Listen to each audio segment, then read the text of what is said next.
श्री राधे श्याम। समस्त वैष्णव भक्तजनों को पूर्व में ही दीपावली महापर्व की हार्दिक शुभकामनाएं हैं। इस बार दीपावली के पूजन को लेकर कुछ असमंजस है। लगातार भक्तजनों का प्रश्न आ रहा है कि दीपावली इस बार 24 अक्टूबर को मनानी है या 25 अक्टूबर को मनानी है। ये स्थिति इसलिए उत्पन्न हो रही है कि इस बार बड़ी दीपावली के दिन अर्थात कार्तिक कृष्ण अमावस्या के दिन खंडग्रास सूर्य ग्रहण है। कार्तिक कृष्ण अमावस्या को बड़ी दीपावली का पर्व मनाया जाता है, लेकिन उस दिन सूर्य ग्रहण है। तो क्या करना चाहिए? देखिए, इस विषय को सबको समझना है। जो होली दिवाली ही पूजा करते हैं, बाकी दिन घर में पूजा होती ही नहीं है,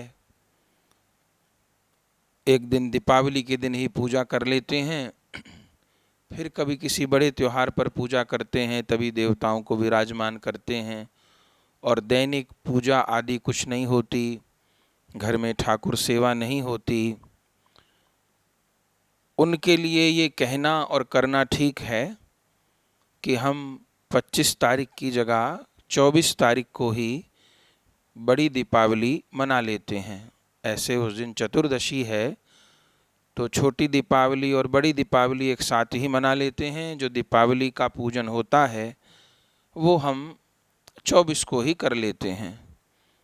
ये उन्हीं के लिए कहना ठीक है जो वर्ष में केवल मुख्य पर्व पर तिथियों पर ही पूजन अर्चन करते हैं। उसके अतिरिक्त घर में कोई दैनिक पूजा नहीं होती या श्री ठाकुर जी की निरंतर सेवा नहीं होती।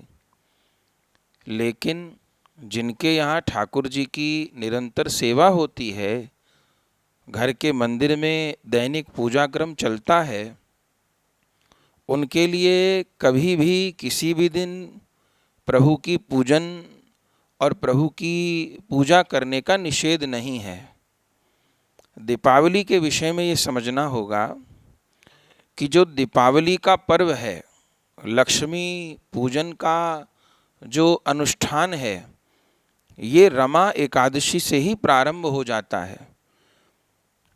दीपावली से 5 दिन पहले रमा एकादशी आती हैं, जो इस बार 21 अक्टूबर 2022 की हैं। इन एकादशी का नाम श्री रमा एकादशी होता है। रमा लक्ष्मी जी को कहते हैं। तो रमा एकादशी से कार्तिक कृष्ण अमावस्या बड़ी दीपावली तक 5 दिन श्री लक्ष्मी पूजन के दीपोत्सव के माने गए हैं। वैष्णवजन श्री वृंदावन, श्री अयोध्या आदि मंदिरों में जहाँ ठाकुर जी को हटरी में विराजमान किया जाता है, तो वहाँ रमा एकादशी से ही ठाकुर जी हटरी में विराजमान हो जाते हैं। और रमा एकादशी से लेकर के अमावस्या तक माने बड़ी दीपावली तक 5 दिन ठाकुर जी हटरी में विराजते हैं, दीप जुड़ते हैं, श्री लक्ष्मी गणेश जी भी विराजमान होते हैं, और जो पूजन है, दीपोत्सव है, वो रमा एकादशी से ही प्रारंभ हो जाता है। कहीं रमा एकादशी से प्रारंभ नहीं होता तो धनतेरस से तो हो ही जाता है। धनतेरस इस बार 23 अक्टूबर की है, तो धनतेरस, छोटी दीपावली और बड़ी दीपावली तीनों दिन दीपोत्सव होता है, पूजन होता है। अब ग्रहण के संबंध में क्या निर्णय है? देखिए, ये ग्रहण वाली बात तो वर्ष में अनेकों बार आती है, और ग्रहण का ये नियम है कि ग्रहण लगने के 12 घंटा पहले से सूतक प्रारंभ हो जाता है। इस बार बड़ी दीपावली कार्तिक कृष्ण अमावस्या को लगभग दिन में 2:30 बजे से लेकर के शाम को 6:30 बजे तक, 25 अक्टूबर को दिन में 2:30 बजे से लेकर के शाम को 6:30 बजे तक 2-4 मिनट ऊपर नीचे हो सकते हैं, ग्रहण है। और उसका जो सूतक है वो 24 अक्टूबर की रात्रि 2:30 बजे से प्रारंभ है। तो बड़ी दीपावली को पूरा दिन ठाकुर जी की सेवा नहीं होगी, मंदिर के पट बंद रहेंगे, लेकिन 6:30 बजे ग्रहण का मोक्ष हो जाएगा। बड़ी दीपावली को, कार्तिक कृष्ण अमावस्या को सायं 6:30 बजे ग्रहण का मोक्ष हो जाएगा। तो जब भी ग्रहण का मोक्ष हो जाता है तो उस ग्रहण के मोक्ष के बाद स्नान करके सेवा आदि विधिवत की जा सकती हैं और की जाती हैं। ऐसा तो नहीं है कि आज ग्रहण है और जब ग्रहण खुलेगा तो क्या हम ठाकुर जी की सेवा नहीं करेंगे, क्या भोग राग नहीं करेंगे। तो हमेशा ही ऐसा होता है कि जब मोक्ष होता है तब स्नान करके और सेवा आदि के क्रम उसी प्रकार चलते हैं। अब दीपावली पूजन को लेकर के बात है। देखिए, जो एक ही दिन पूजन करते हैं, जैसा हमने पूर्व में भी कहा, तो वो 25 की जगह 24 को ही कर लें। जिन्हें एक ही दिन करना होता है, ना आगे कुछ करना है ना पीछे कुछ करना है, ठाकुर सेवा भी नियमित नहीं चलती है घर में, तो वो एक ही दिन देवताओं को बिठा करके पूजा कर लें, ये उनके लिए ठीक है। लेकिन जिनके यहाँ निरंतर सेवा चल रही है उनको 24 को भी पूजन करना चाहिए और 25 को भी पूजन करना चाहिए। अगर ठाकुर जी को हटरी में 21 तारीख रमा एकादशी को बिठाते हैं, या जो ठाकुर जी को नहीं बिठा पाते तो हटरी तो विराजमान कर ही देते हैं, लक्ष्मी गणेश जी को तो विराजमान कर ही देते हैं, तो रमा एकादशी को ही विराजमान कर देना चाहिए। उसी दिन से दीपक जोड़ना चाहिए। जैसे जैसे दीपावली निकट आती है तो दीपकों की संख्या बढ़ाते जाते हैं। और धनतेरस को जिस प्रकार पूजा होती है उस प्रकार करनी चाहिए। और छोटी दीपावली को पूजन करना चाहिए। वो वैसे भी छोटी दीपावली को सब लोग पूजा करते ही हैं, करनी ही चाहिए, और विशेष प्रकार से पूजन कर लेना चाहिए। लेकिन 24 तारीख को हम दीपावली का पूजन करें, ये तो अच्छी बात है, पर इसका अर्थ ये नहीं है कि 25 अक्टूबर अमावस्या की रात्रि को खाली छोड़ दिया जाए। हमेशा बड़ी दीपावली अमावस्या की रात्रि में होती है। वह अमावस्या की रात्रि लक्ष्मी जी के भ्रमण का दिन है, भ्रमण की रात्रि है, जिस समय लक्ष्मी जी विहार करती हैं और अपने निर्जनों पर दृष्टिपात करती हैं। तो उस अमावस्या की रात्रि को खाली कैसे छोड़ सकते हैं। और दीपावली जो है वो दिन का त्यौहार नहीं है। जैसे होली दिन का त्यौहार है, दीपावली तो रात्रि का त्यौहार है। और ग्रहण का मोक्ष तो सायं 6:30 बजे हो ही जाएगा। तो 6:30 बजे के बाद स्नान करके सेवा पूजा करने में क्या बाधा है, हमको नहीं समझ में आता। 24 तारीख को पूजा करें, बहुत अच्छी बात, 5 दिन करें। 21 अक्टूबर रमा एकादशी से लेकर के अमावस्या तक रोज करें। 5 दिन नहीं तो 3 दिन पूजा करें।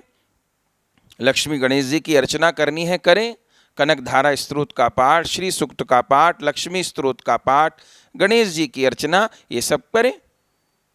और 24 तारीख को संध्या समय अमावस्या भी हैं, ये भी सत्य है, लेकिन वैष्णवों में उदया तिथि मानते हैं। लगभग शाम को 4 साढ़े 4 बजे तक 24 तारीख को चतुर्दशी ही है। तो उस दिन बड़ी दीपावली मान करके बड़ी दीपावली का भी पूजन कर लें, और अगले दिन आवश्यकता नहीं है, ये पूर्ण समाधान नहीं है। तो छोटी दीपावली को पूजन करें, लेकिन 25 अक्टूबर की जो रात्रि है कार्तिक कृष्ण अमावस्या की, उसको किसी भी प्रकार खाली छोड़ देना कि हम कुछ करेंगे ही नहीं, दीपक भी नहीं जोड़ेंगे, उस दिन ग्रहण है, ये भ्रम की अवस्था है। 24 तारीख को पूजन करें, लेकिन 25 तारीख को भी पूजन करें। हाँ, लक्ष्मी गणेश जी विराजमान हैं, ठाकुर जी की सेवा भी होती है। तो ये है कि 24 अक्टूबर की रात को जब शयन हो जाएगा तो जो देवता भी विराजमान किए हैं लक्ष्मी गणेश जी, स्थान जो दिया है दीपावली पूजन का, उस पर जैसे ठाकुर जी को शयन हो जाता है ऐसे वस्त्र डाल दीजिए, वस्त्र से ढक दीजिए। चूँकि ग्रहण काल में, सूतक काल में पूजा अर्चना नहीं होती है। और 24 अक्टूबर की रात तक ही भोजन बना लीजिए, भोग लगा लीजिए और अगले दिन उसी ही प्रसाद को पाइए। नया भोजन बनाना ये सब उचित नहीं रहता। और जब 6:30 बज जाएं बड़ी दीपावली को 25 अक्टूबर को, तो फिर 6:30 बजे सबको स्नान करना चाहिए। और फिर स्नान करने के बाद में जो मंदिर बंद है उसको खोलिए। जो देवता विराजमान थे उनको भी वस्त्र से, चादर से ढका हुआ था, तो ठाकुर जी को स्नान कराइए। वो तो अपने यहाँ वैष्णव सब करते ही हैं ग्रहण वाले दिन सेवा। तो घर में जो विराजमान ठाकुर जी हैं उनको स्नान कराइए। जो लक्ष्मी गणेश जी विराजमान किए हुए हैं, मोक्ष के बाद तो सब सेवा हो सकती है, उनको भी स्नान कराइए। और बाकी स्थान पर अब मानो बहुत समय नहीं है तो बाकी जगह पर गंगा जल से छींटा दे दीजिए। घर में गंगा जल से छींटा दे दीजिए, खुद तो स्नान कर ही लिया है। फिर उसके बाद रसोई बनाइए, जो भी वस्तु बनानी है, और फिर ठाकुर जी की सेवा करिए, लक्ष्मी नारायण जी की भी पूजा करिए, उनको भोग लगाइए, स्तोत्र का पाठ करिए, आरती करिए, दीप जोड़िए। अमावस्या की रात्रि तो खाली नहीं छोड़ी जा सकती। हाँ, 24 को भी पूजन कर लीजिए, उसमें कोई हानि नहीं है। छोटी दीपावली को भी पूजन होना चाहिए, लेकिन 25 अक्टूबर की रात्रि को खाली छोड़ना उचित नहीं है। उस दिन भी रात्रि में अर्चना करें, पूजन करें, ठाकुर जी की सेवा करें, दीप जोड़ें। और अपने यहाँ जो वैष्णव श्री गोपाल सहस्त्रनाम का पाठ करते हैं, कनकधारा स्तोत्र का पाठ करते हैं, श्री सूक्त का पाठ करते हैं, रात्रि जागरण करते हैं, वे सब अपनी पाठ अर्चना करें, उसमें कहीं कोई बाधा नहीं है। और अगले दिन फिर 26 तारीख को गोवर्धन पूजा है, वो अपने समय पर ही होंगी। उसके अगले दिन 27 अक्टूबर को भैया दूज है, वो त्यौहार भी अपनी तरीके से मनेगा।